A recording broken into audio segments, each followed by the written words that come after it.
Elhamdülillah, elhamdülillah, elhamdülillahi Rabbil alemin. Esselatu vesselamu ala Resulina Muhammedin ve ala alihi ve sahbihi ecma'in. Allahu Teala fi kitabihil kerim. Euzu billahi mineşşeytanirracim. Bismillahirrahmanirrahim. Kul innes salati ve nusuki ve mahyaya ve memati lillahi Rabbil alemin. Sadakallahul azim. Arkadaşlar, Allah Resulü Aleyhisselatü Vesselam her okuduğumda beni etkileyen bir sahnedir. Ve belki de beni etkilediği içindir de defaatle de dinlendirdiğim bir sahnedir. Allah Resulü Aleyhisselatü Vesselam mihraca çıkarken ayetin tabiriyle Allah-u Teala ona bir takım ayetler gösteriyor. Orada o gösterdiği ayetlerin birçoğu da ümmeti Muhammed'in mahşerde göreceği azaplara delalettir. Günahkar olanların belki de temsilini orada Allah-u Teala ona gösteriyor. Sonra cennet ve cehennem ona gösteriliyor. Bu gösterilen cennet ve cehennem içinde Allah Resulü Aleyhisselatü Vesselam diyor ki ben orada birini gördüm. Bütün melekler bana tebessüm ederken gökyüzündeki bütün gök halkı ben her semanın kapısına geldiğimde, her semanın katlarını açtığımda hoş geldinlerle beni selamlarken ben gökyüzünün bir yerinde, semanın bir yerinde bir melek gördüm ki o bana hiç tebessüm etmiyordu. Ve baktığında içime bir korku girdi diyor. Diyor sordum dedim ya ahi Cebrail, ey kardeşim Cebrail, bütün melekler bana tebessüm ederken Allah aşkına şu melek neden böyle bana hiddetli bakıyor? Allah Resulü döndü dedi ki bana diyor, Cebrail aleyhisselam döndü bana dedi ki ey Muhammed aleyhissalatu vesselam ona kızma. O cehennem sorumlusu, cehennem bekçisi Malik'tir. O yaratıldığı günden beridir hiçbir an tebessüm onun yüzüne değmemiştir. Sonra bir gün bir akrabama bu hadisi anlattığımda verdiği cevap hadis kadar beni düşündürmüştü. Eğer Malik Muhammed Aleyhisselatü Vesselam'a gülmemişse bize asla tolerans tanımaz diyordu. Onun için Allah Resulü Aleyhisselatü Vesselam Mihraç hadisesinden hemen sonra aşağı iner inmez insanlarla insanlara olan müşahadesini anlatır anlatmaz ve sahabede özelde sahabesiyle beraber oturduğunda şöyle bir hadis rivayet gelecek onun dilinden. Vallahi eğer benim bildiklerimi siz bilseydiniz çok az güler ama çok ağlardınız. Başka bir versiyonu vallahi eğer sizler benim gördüklerimi görseydiniz çok az güler ama çok ağlardınız. Allah Resulü Aleyhisselatü Vesselam o hadisin devamında az önceki Malik sahnesinde kadar önemli bir sahneyi daha resmediyor. Ben İsrafil'i gördüm diyor. Sur, kıyametin kopacağını haber veren o sur elinde olduğu anda ağzına götürmüş, dudaklarına yaklaştırmış ve sanki her an üflemeyi bekleyen biri gibi bekliyordu.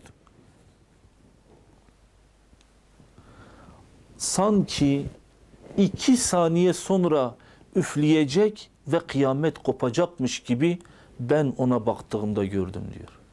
Ve Allah Resulü Aleyhisselatü Vesselam sahabesine bunu anlatmakla arkadaşlar onlarda geliştirmek istediği bir olgu vardır. Nedir? Ahiret bilinci. Belki de bizi ve sahabeyi birbirimizden en net şekilde ayıran özelliklerden bir tanesi, sahabedeki ahiret bilinci, ahiret şuuru ile bizdeki ahiret bilinci ve şuuru birbirinden farklıdır. Bizler ahireti çok sonra biliyoruz. Çok sonra gelecek bir eylem, fiilmiş gibi zannediyoruz. Oysa Allah Resulü Aleyhisselatü Vesselam'ın hayatına baktığımızda, yine onun elinden yetişen sahabenin hayatına baktığımızda, ahiret kelimesi onlar için hemen sonra demektir. Sanki biraz sonra cennet ve cehennemi müşahede edeceklermiş gibi Allah Resulü Aleyhisselatü Vesselam onlara ahireti anlatıyor. Onun için bütün İslam'daki hadisler, imani bütün anlatımlar bizde en önce yakın bir ahiret bilincini oluşturmak içindir. Arkadaşlar, eğer bizde yakın bir ahiret bilinci oluşmazsa, vallahi ne namazımız bize tat verir, ne orucumuz bize tat verir, ne infakımız tat verir, ne de yaptığımız herhangi bir amel. Onun için Allah Resulü Aleyhisselatü Vesselam Mekke hayatında da Medine hayatında da oluşturmak istediği yakın bir ahiret bilincidir. Beyhaki Haysemi rivayet ediyor.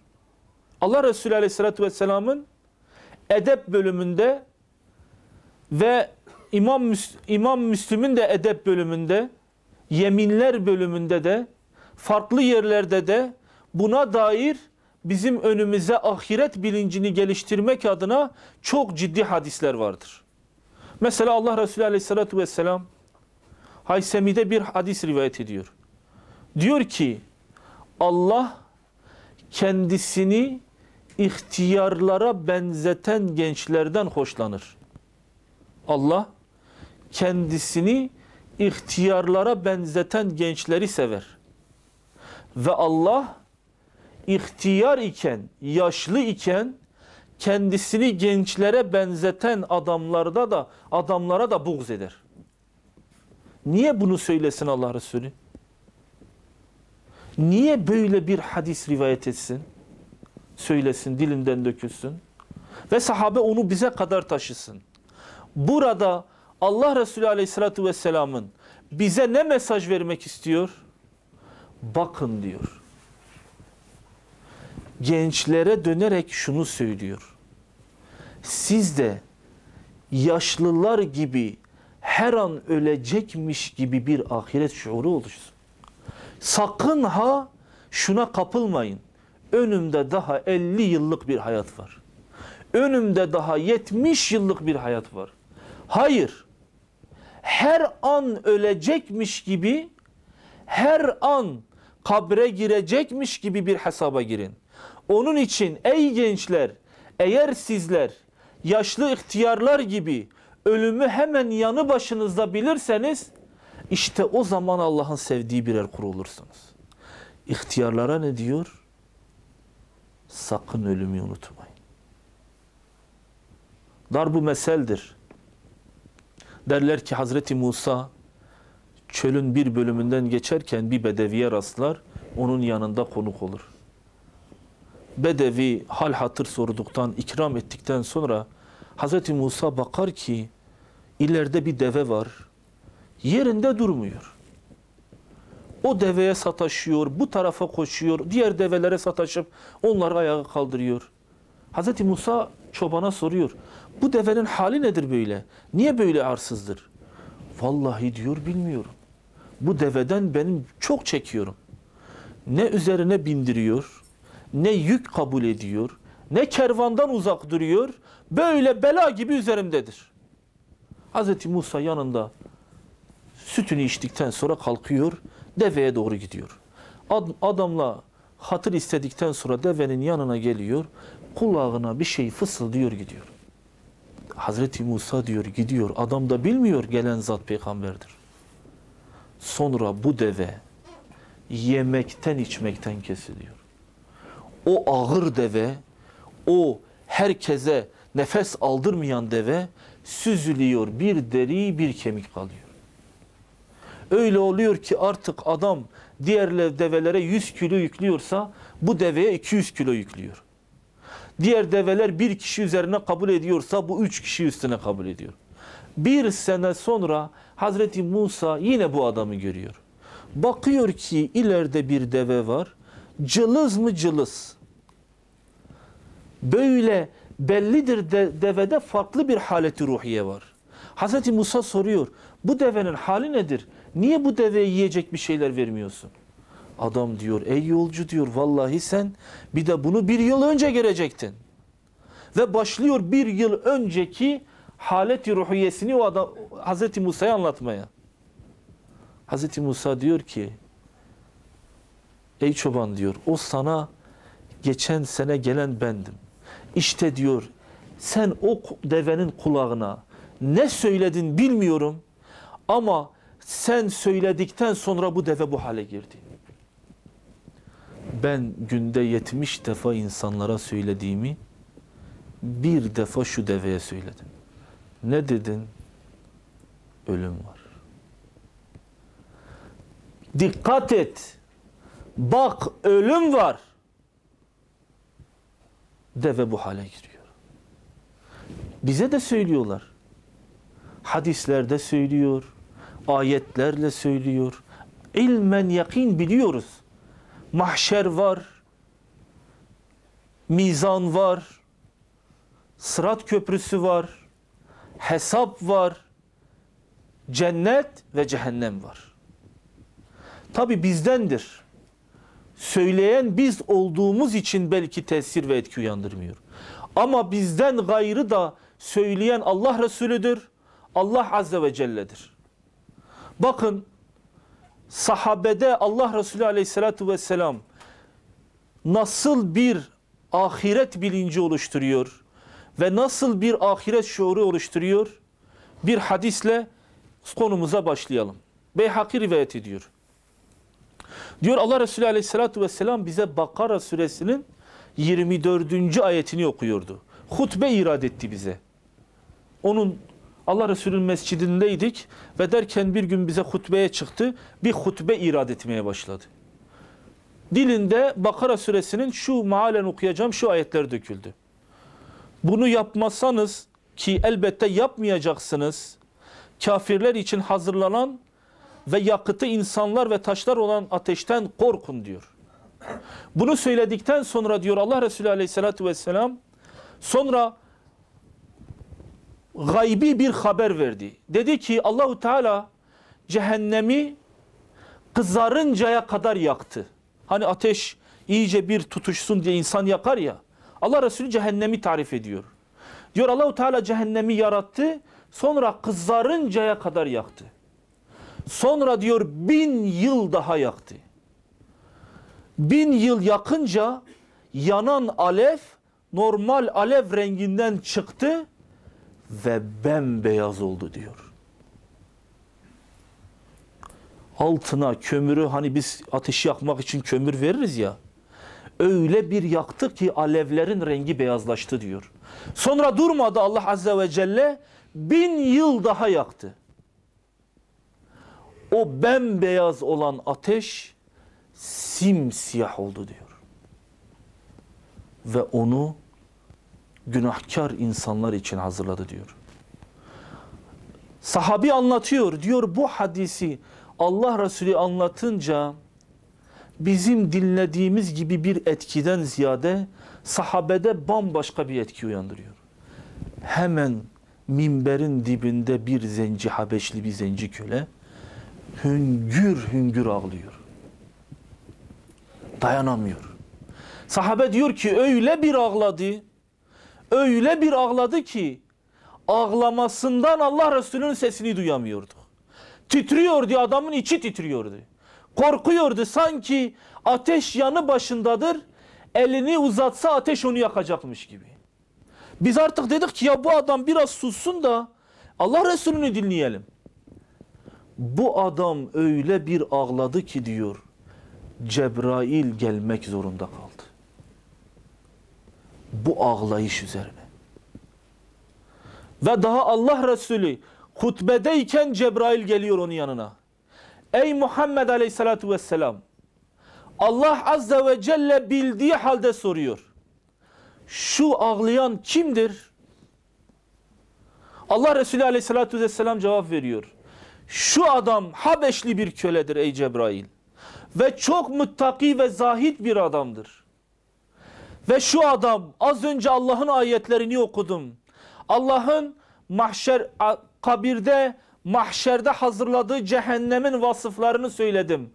Adam Allah'ın korkusuyla, Allah'ın kullarına vereceği, kötü amelden ötürü vereceği azabın korkusuyla hüngür hüngür ağlıyor.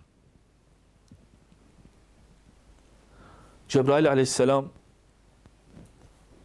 diyor ki ey Muhammed aleyhisselatü vesselam, Allah beni gönderdi.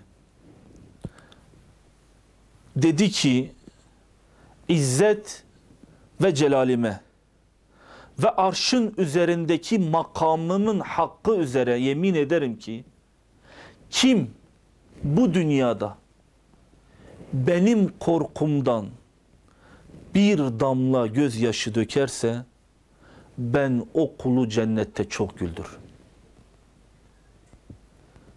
Bir damla yaş. Onun için Allah Resulü Aleyhisselatü Vesselam Kur'an okunduğunda ağlayın diyorlar. İyi de ya Resulullah ağlamamız gelmiyorsa zorla ağlayın. Siz o bir damla gözyaşının değerini ölçemezsiniz. Nasıl bir ahiret inancıdır? Hemen yanı başında, hemen sanki ellerini uzatsalar cehennemi tutacak, ellerini uzatsalar sanki cennet meyveleri avuçlarına girecekmiş gibi. Etki etmiyor.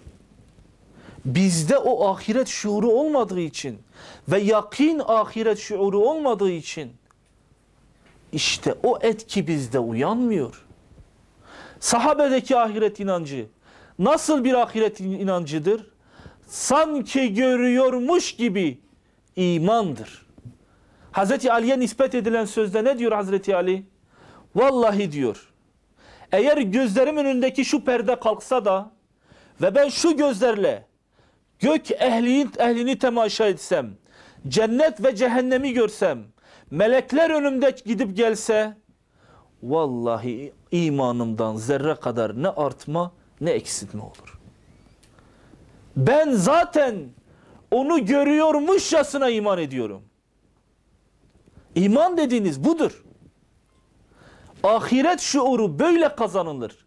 Ve böyle bir ahiret şuuru kazanıldığında gerçek imana varılır.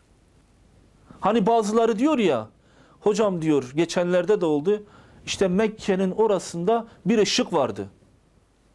Parlıyordu, insanlar görmüyor ama kameralar tespit etmiş, bir görüntü vardı, bir ışık vardı. Siz inanmıyor musunuz? Evet inanıyorum. Dedi hocam iyi de görmüş müsün? Yok. Hocam görüntüyü seyretmedin mi? Hayır. Görmediğin halde nasıl inanıyorsun? Benim o görüntüyü görmeme gerek yok. Ben zaten o beytte, Kabe'de 24 saat meleklerin olduğuna inanıyorum. Zaten orada melekler var. Ben buna iman etmişim. Görsem ne yazar, görmezsem ne yazar? Bir de o bir şey mi? Onun üzerinde bir de Beyt-i Mamur var. İnsanların yeryüzünde tavaf ettiği gibi melekler de onun etrafında tavaf eder. İlla görmemize gerek yok. İşte bizde olması gereken ahiret şuuru da arkadaşlar görüyorcasına imandır. Sadece bu mudur? Yok. Birçok sahne vardır. Sahabenin ahiret şuurunu nasıl yakaladığına dair. Mesela meşhur Hanzala İbni Rebi onu görüyor, Hazreti Ebubekir'i durduruyor. Diyor ki ey Ebubekir, ben herhalde münafık oldum. Hazreti Ebubekir diyor ey Hanzala, sana ne oluyor, ne münafıklığı? Allah korusun. Yok yok diyor. Kesinlikle ben münafık oldum diyor. Ya Hanzala ne oluyor sana? Niye böyle söylüyorsun? Ey Ebu Bekir, ben kendimdeki haleti ruhiyeyi bir anlatayım sana. Niye münafık olduğumu anlarsın diyor. Biz diyor Allah Resulü'nün huzuruna gitmiyor muyuz? Gidiyoruz. Peki Allah Resulü'nün aleyhissalatü vesselamın huzurundayken Allah Resulü bize cenneti ve cehennemi anlatmıyor mu? Anlatıyor. Ben onun huzurundayken sanki cennet ve cehennemi görüyormuşum gibi geliyor. Oysa ondan ayrılıp çoluk çocuğumun içine gittiğimde o haleti ruhiye bende kalmıyor. Dünya işleri dört bir taraftan beni alıyor. Çoluk çocuk. Ben kendimi o halde görmüyorum. Hazreti Ebubekir diyor. Ey Hanzala diyor. Vallahi eğer bu sende oluyorsa bende de oluyor. Çünkü bende de aynı hal tavır var. Ben de Allah Resulü'nün yanındayken olduğum haleti ruhiye ile eve geldiğimde, çoluk çocuğumun içine geldiğimde aynı haleti ruhiyeyi taşıyamıyorum. Herhalde ben de münafık oldum diyor. İkisi acaba biz münafık olduk mu diye Allah Resulü Aleyhisselatü Vesselam'ın yanına gidiyorlar. Allah Resulü Aleyhisselatü Vesselam'ın kapısını çalıyorlar. Allah Resulü Aleyhisselatü Vesselam içeri alıyor onları. Ne oldu diyor, neyiniz var? Hanzala diyor ki, ya Resulallah diyor, biz münafık olduk. Niye? Ya Resulallah, biz senin yanındayken sen başlıyorsun cenneti anlatmaya. Başlıyorsun cehennemi anlatmaya. Biz diyoruz ki vallahi herhalde elimizi uzatsak cehennem ateşi elimizi yakacak. Cenneti anlattığında diyoruz ki elimizi uzatsak herhalde meyvelerin bir tanesini koparacağız. Ama eve geldiğimizde bu yok. Olsa olsa bu münafıklık alametidir. Allah Resulü diyor ey Hanzala, bu münafıklık alameti değil. Ama keşke ey Hanzala benim yanımda olduğunuz o haleti ruhiyeyi dışarıda da koruyabilseniz. Vallahi eğer sizler benim yanımda olduğum zamanki gibi dışarıda da o ahiret şuurunuzu, ahiret bilincinizi koruyabilseniz vallahi sizler meleklerle musafalaşırsınız. Sokak başlarında onların sesini duyar ve onlarla selamlaşa selamlaşa yeryüzünde yürürsünüz. Keşke koruyabilseniz. Oluyor değil mi? Keramet mi istiyorsunuz? Ahiret şuuru bir insanda gelişsin. Allah Resulü Aleyhisselatü Vesselam söylüyor. Başka biri değil. İnanın eğer bu hadisi Allah Resulü Aleyhisselatü Vesselam'ın dilinden dökülmese hadi canım deriz. Ahiret şuurunun gelişmesini istiyor Allah Resulü Aleyhisselatü Vesselam. Evet arkadaşlar, onun için belki bizlerin de defaatle üstünde durmamız gereken bir konudur. Ahiret bilinci. Ayet-i Kerime'de Bakara suresinde Allahu Teala onlar yakın bir ahiret şuuruna sahiptir diyor. Bizde de ahiret şuurunun olmakla beraber bir de bunun yakine ulaşması lazım. İşte bu gerçekten sahabeyi sahabe yapan en büyük özelliklerden bir tanesidir. Sadece bu duydukları bir şey için geçerli değildir. Hayatlarının her anında gerçekten ahireti hesaba katıyorlar. Ticaret yapsalar ahiret hesabı hemen yanı başlarındadır. Eğer biriyle izdivaç yapacaklarsa ahiret ölçülerine göre, yakın bir ahiret hesabına göre o hareketi yaparlar. Eğer arkadaşlık kuracaklarsa, ahiret kazancı var ise onunla ahiret arkadaşlık kurarlar. Sonuç itibariyle sahabenin yaptığı bütün eylemlerin tamamında ahiret şuuru vardır. Belki bizde eksik olan bir yöndür bu. Ve tamamlanması gereken bir yöndür. Yakın bir ahiret şuuru.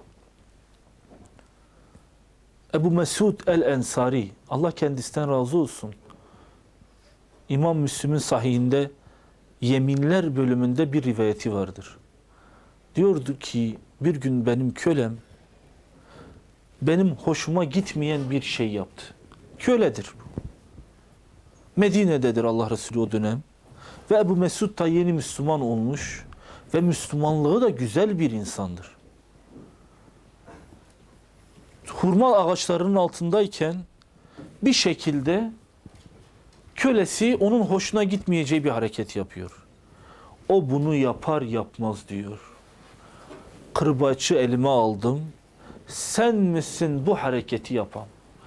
Başlıyor o köleye kırbaçla vurmaya. Bir ses geliyor uzaktan. Ey Ebu Mesud! Diyor, ses ilk başta tam kulağıma gelmedi. Halen köleyi vurmaya devam ediyordu. Ey Ebu Mesud! Böyle söyler söylemez baktım ki bir kızgınlıkla seslenen biri var. Arkamı dönmeye cesaret edemedim. Sonra yine döndü, dedi ki ey Ebu Mesud, bil ki o şahsın, ey Ebu Mesud, bil ki diyen şahsın Allah Resulü aleyhissalatu vesselam olduğunu anlayınca kırbaç diyor kendiliğinden elimden düştü. Derken Allah Resulü bana yanaşmıştı. Ey Ebu Mesud, bil ki senin bu yaptığından ötürü Allah onu görmektedir. Ve haberin olsun ey Ebu Mesud, senin bu köleye hakim olduğun kadar Allah mahşerde ve bu dünyada onun hakimiyeti senin bu köleye hakimiyetinden çok daha üstündür. Sen bunu yapıyorsun ama Allahu Teala bu işin hesabını senden soracak. Sen bu hakimiyetle, bu despotlukla bu işi yaparken unutma ki Allahu Teala'ya hesap vereceksin. Ebu Mesud diyor ki ya Resulallah beni affet. Ben bilmem köle. Ya Resulallah, Allah beni affetsin, bu köle beni affetsin, affının karşılığında onu azat ediyorum. Onu azat ediyorum ya Resulallah. Yeter ki Allah beni affetsin. Allah Resulü diyor ki ona, ey Ebu Mesud, vallahi eğer sen bu köleyi azat etmeseydin, senin bu yaptığından ötürü cehennem yüzünü yalayacaktı. Ateş yüzüne dokunacaktı. Allah aşkına öyle bir sahnedir ki bu, Ebu Mesud hatayı yapar yapmaz, ahireti düşünür düşünmez, hesap aklına gelir gelmez, köleden helallik yerine tamamıyla köleyi azat ediyor. Korkuyor, endişeleniyor. Ben yarın ne yapacağım korkusu var. İşte bizde olmayan budur. Onun için ne helallik istemelerimiz tam bir helallik oluyor. Ne ticaretimiz ne namazımız. Bir şekilde bir eksik var bu işte. Her seferinde niye olmuyor dediğimizde bizdeki bu ahiret şuuru ve bilinci gelişmediği içindir. Sahabenin bu konuda tavizsiz olduğunu biliyoruz. Mesela Hazreti Ayşe Allah kendisinden razı olsun. Onunla Hazreti Hafsa, biri Hazreti Ebubekir'in kızıdır, biri Hazreti Ömer'in kızıdır. Ve her ikisi de Allah Resulü Aleyhisselatü Vesselam'ın eşidir. Diyorlar ki, bir gün Hazreti Ayşe diyor, biz Sevde ile beraber, Hafsa ile beraber oturuyorduk. Yanımıza Allah Resulü'nün diğer eşi Yemenli Sevde geldi. Geldi, çok güzel bir elbise giyinmişti. Çok güzel örtünmüştü. Biz dedik ki, şimdi Allah Resulü içeri girecek, içimizde en güzel giyinen kimdir? Hazreti Sevde'dir. Allah Resulü bize bakmayacak, ona bakacak. Hazreti Hafsa dedi ki, bir gel bir şaka yapalım ona. Nasıl bir şaka yapacağız? Hazreti Hafsa diyor ki, sen onu bana bırak. Gidiyor Hazreti Sevde'nin yanına. Biliyor musun diyor, Deccal çıkmış. Hazreti Sevde Deccal ismini duyunca, hangi Deccal? O tek gözlü olan mı? Evet. Allah Resulü Aleyhisselatü Vesselam'ın kıyamete yakın çıkacak olan Deccal. Öyle mi diyor?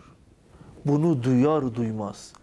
Hazreti Hafsa diyor ki Hazreti Ayşe, diyor yerinde titremeye başladı korkudan. Ne yapacağız? Nereye gideyim diyor. Hazreti Hafsa diyor ki şuraya, şu kiler var ya, hani bizim odun, ondan sonra çalı çirpi attığımız, ateşin altını yakmak için topladığımız ağaçları koyduğumuz yere. Hazreti Ayşe diyor ki orası dikenlik bir yerdi. Toz, duman, böyle fazla malzememizi attığımız bir yerdi. Sen oraya gir saklan dedi. Diyor oraya girdi saklandı. O dikenlerin içine girdi saklandı. Biz de diyor o halde gülmeye başladık. Derken diyor Allah Resulü Aleyhisselatü Vesselam geldi. Hayrola diyor neden gülüyorsunuz? Diyor biz gülmekten konuşamadık. Sadece orayı işaret ettik. Allah Resulü içeri girdiğinde bir de ne görsün?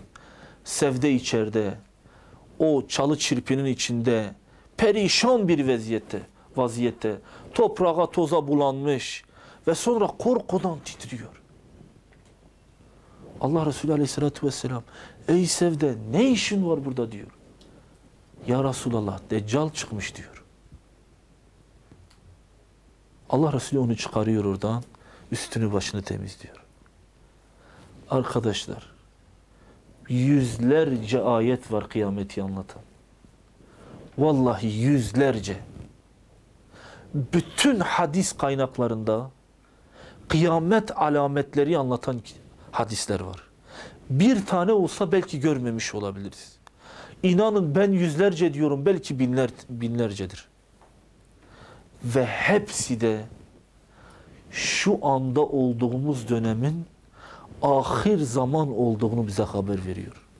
Kıyametin kopmasına birçok yönden hadislerin anlattığına göre birçok alametin çıktığına şahidiz. Ve hatta bizler bile şahidiz. Etki etmiyor. Oysa biz şunu bilmiyoruz. Arkadaşlar bizler ahir zaman ümmetiyiz. Ne demektir bu? Son ümmet. Bize gelen peygamber de son peygamberdir. Bunları yan yana getirdiğimizde nasıl bir anlam çıkıyor? Son peygamberin yeryüzüne gelmesi sonun başlangıcıdır. Zaten ondan sonra peygamber gelmeyecek. Allah Resulü'nün gelmesiyle artık gökyüzünden ayetler kesildi, yeryüzüne son ihtardı bu. Dedi ki, ey insanoğlu, ey beni Adem, bu saatten sonra artık sen kıyamete hazırlan. Çünkü bundan sonra peygamber yok. Artık son peygamberin yeryüzünden kaldırılması da sizin sonunuzun gongu çalındı dedi. Sizler artık mutlak bir şekilde at başı kıyamete yaklaşmışsınız. Onun için söylüyor. Bu kadar kıyamet alameti ayeti var önümüzde.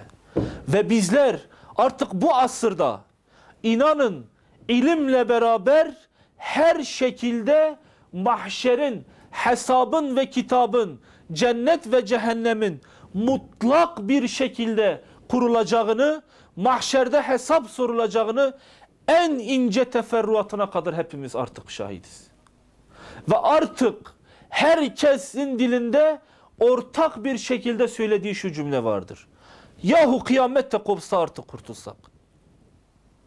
Bu cümleyi söylememiz arkadaşlar, Allah Resulü'nün ancak kıyamet kopmayacaktır ta ki insanlar şu kıyamet kopsa da dese dediğinceye kadar.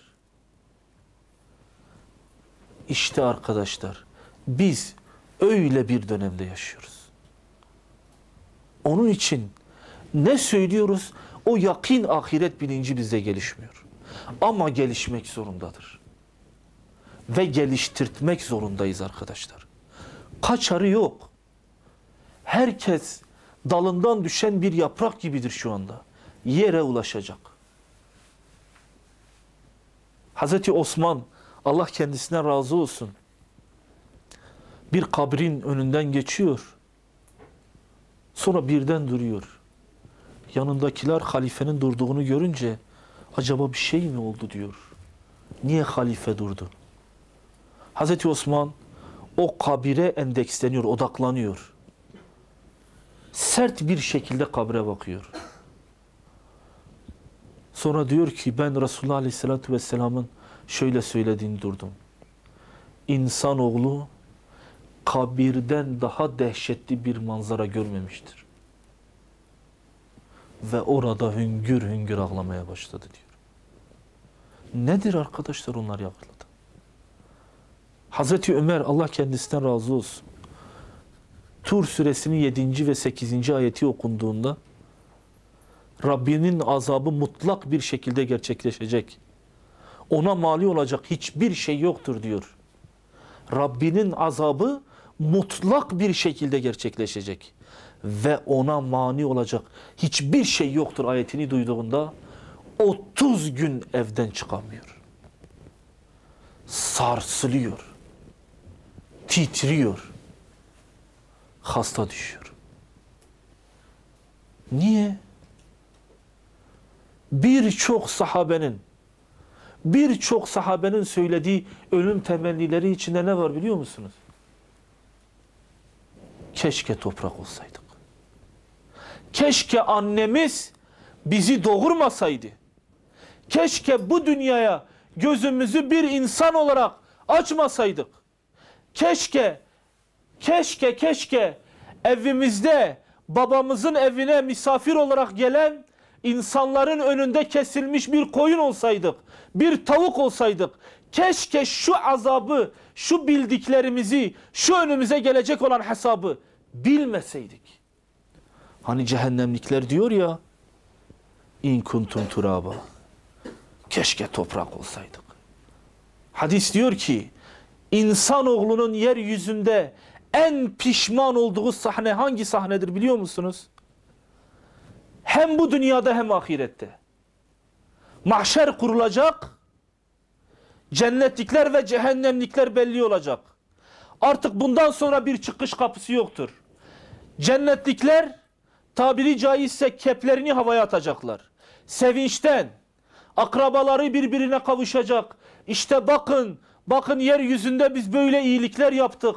Allahu Teala onları mükemmel iyiliklerin içine koyacak. O gün cehennemlikler var ya, öyle bir pişman olacak ki, hadiste diyor ki Allah Azrail aleyhisselama emredecek.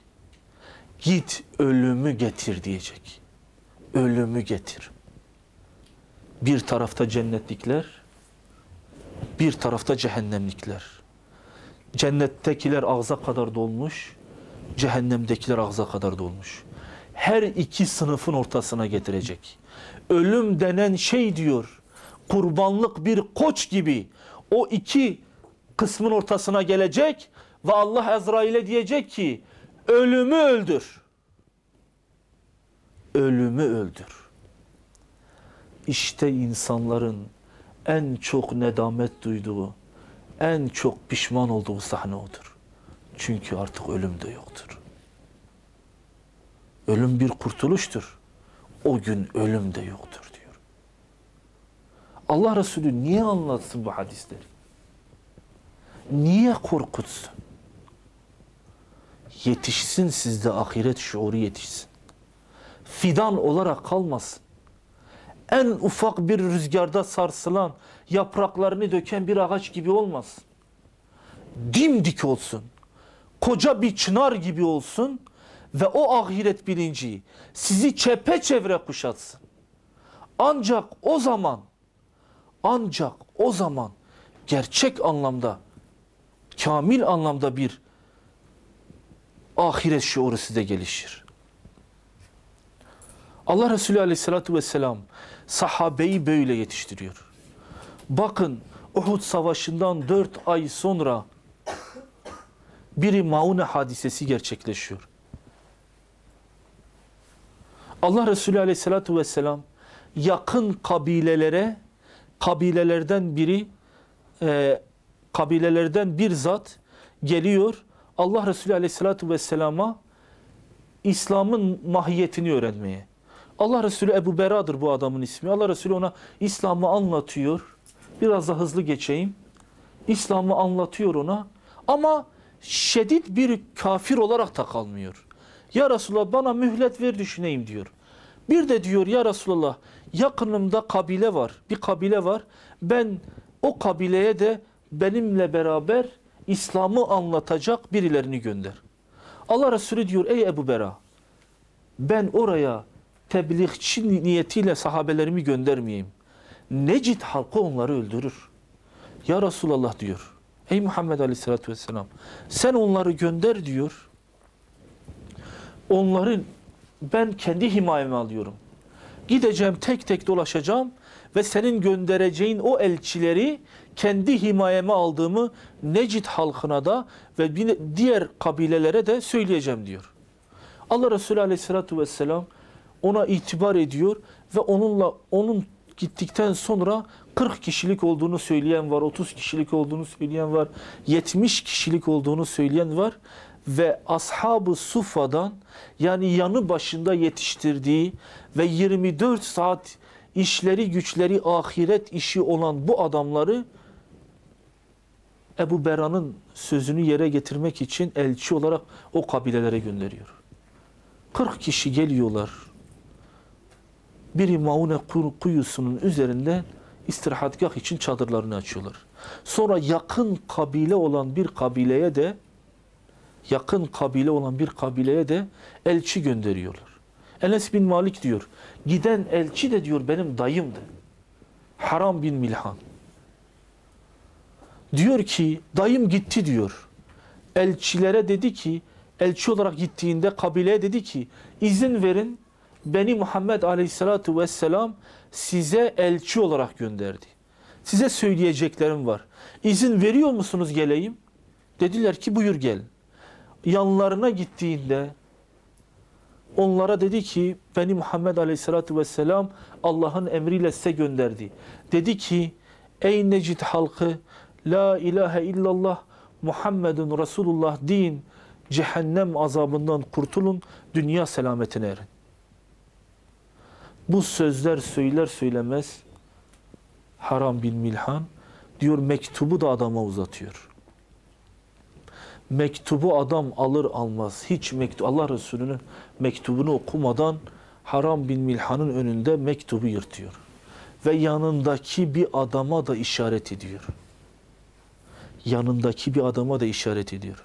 Diyor adam arkadan dolaştı, harbesini aldı, mızrağını aldı. Haram bin Milhan'ın sırtından batırdı, göğsünden çıkardı. Haram bin Milhan diyor, mızrağın ucunu göğsünde hisseder hissetmez söylediği cümle şudur. Kabe'nin Rabbine yemin ediyorum ki ben kazandım. Kabe'nin Rabbine yemin ediyorum ki ben kazandım. Kabe'nin Rabbine yemin ediyorum ki ben kazandım. Düştüğü sahneye bakın arkadaşlar. Öyle bir sahnedir arkadaşlar. Sadece bu sahabi demiyor. Biri Maune kuyusuna saldırıyorlar. Bu sonraki rivayeti anlatan müşrik bir adamdır. Rivayetin kendisi dehşet veriyor. Diyor ki Cebbar bin Sülame adında bir tanesi diyor sonra biz Haram bin Milham'ı şehit ettikten sonra biri Maune kuyusunun o 40 tane sahabenin etrafını kuşattık. Bunlar ölümüne bizimle savaştı. Ben Amir bin Füheyre'yi o hicret esnasında Allah Resulü'nün görevlendirdiği o müthiş sahabeyi diyor onu gördüm. Arkadan yaklaştım. Mızrağımı aldım. Haram bin Milham'ı öldürdüğüm gibi mızrağımı sırtına batırdım göğsüne çıkardım. Ben göğsüne batırır batırmaz dedi ki Kabe'nin Rabbine yemin olsun ben kazandım. Mızrak diyor battıktan sonra ben neredeyse düşecektim. Ben kendi kendime dedim ki yahu Allah aşkına adamı öldüren ben, adam kendisi diyor ben kazandım. Öldüğü halde kazandığını iddia eden bir din vallahi hak bir dindir. Ve onun kanında diriliyor, Müslüman oluyor. Cebbar denen adam bu hadisi rivayet ediyor. İbn-i Mülcem Hazreti Ali'yi sabah namazına doğru giderken ve yolda Hazreti Ali'yi şehit ederken Hazreti Ali'nin dilinde de aynı kelimedir. Kılıcı kafasına değerken ve saçın başındaki kanlar sakalını kırmızıya boyattığında ellerini sakalına atıyor ve Resulullah Aleyhisselatü Vesselam'ın kendisine müjde olarak verdiği ey Ali, başındaki kan sakalını boyatmadıkça sen ölmeyeceksin hadisini aklına geliyor ve Kabe'nin Rabbine yemin ederim ki ben kazandım, sadaka Resulullah diyor. İşte ahiret bilinci budur arkadaşlar. Bizde olması gereken ahiret bilinci budur. Bunlar ütopya değil, hayal hiç değil, olmamış bir manzara değil. Hepsi gerçektir ve hepsi ilmen yakin sabittir ve hepsi de bu çağda yaşanabilecek şeylerdir. Eğer sizler de meleklerle musafalaşmak istiyorsanız, yakin bir ahiret bilincine, yakin bir ahiret şuuruna sahip olun. Rabbim bizleri yakine sahip olanlardan eylesin. Yaptığımız her işte ahireti bir köşeye atmamayı nasip eylesin. Ve gerçekten bizi de Kabe'nin Rabbine yemin olsun biz kazandık dedirtenlerden eylesin. Allah-u Teala sizden razı olsun. Ve ahiru da'vana enilhamdülillahi rabbil alemin.